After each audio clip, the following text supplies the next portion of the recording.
I was asked one day if I'd like to attend this church service. I was asked by this gentleman. And my response to this was a hefty excuse, and at no time at all had I cut myself loose. I mean, as he went one way and I went another, I thought, church? On a Monday? Man, not for this brother. I mean, I had nothing to do that day at all. But church? On a Monday? Man, that's Monday Night Football.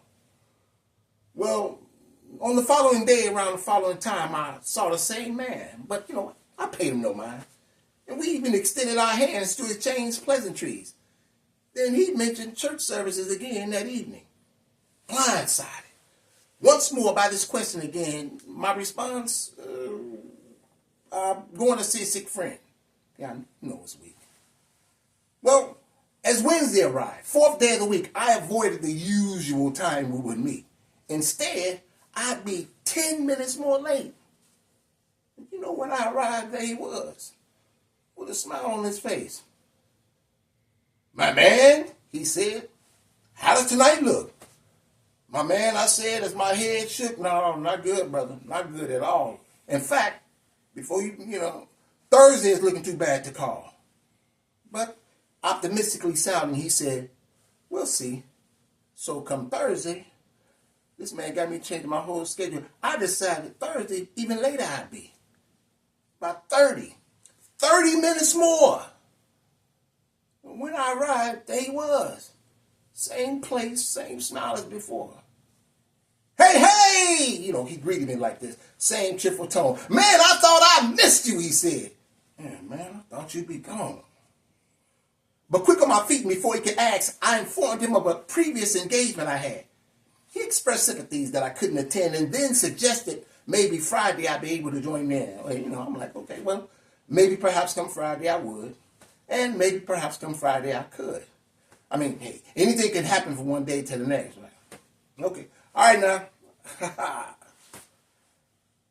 But really, the chances of me going, a bit of a stretch. So, now it's Friday, the day the fun begins. Anxiously anticipating the arrival of the weekend. Furthest thought from my mind is dealing with this man and the mentions of this church he'd hope I'd attend. So, this time as I cheerfully walked down the way, because I was a lot more excited because it was payday. Yeah, brother done a lot of overtime the previous week, so I couldn't wait to receive those extra benefits I reaped. Now, I'm walking down the street with this thought in mind, and I never really heard this voice from behind.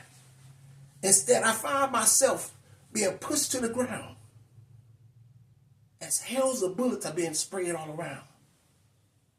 And lying right there next to me during this is this same gentleman I'd always try to miss. Well, soon the sounds all around us came to a cease as tires from a car poured off to a screech. Said this gentleman to me as we stood to our feet, as he smiled through his teeth, dust ourselves to look neat. "Are you all right?"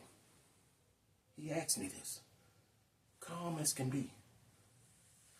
"I don't know," I said, "let me see." So I checked for holes and traces of red, and with the exception of a rather large knot on my head, outside of that, everything was okay. There was no ambulance needed to rush me away. I turned to this man who just saved my life, who risked his own fate to make sure that I was all right. This man who jumped head first into danger to save someone like me, a stranger. I turned to this man and being filled with delight, and I asked him, "So, what time of church service is being held tonight?"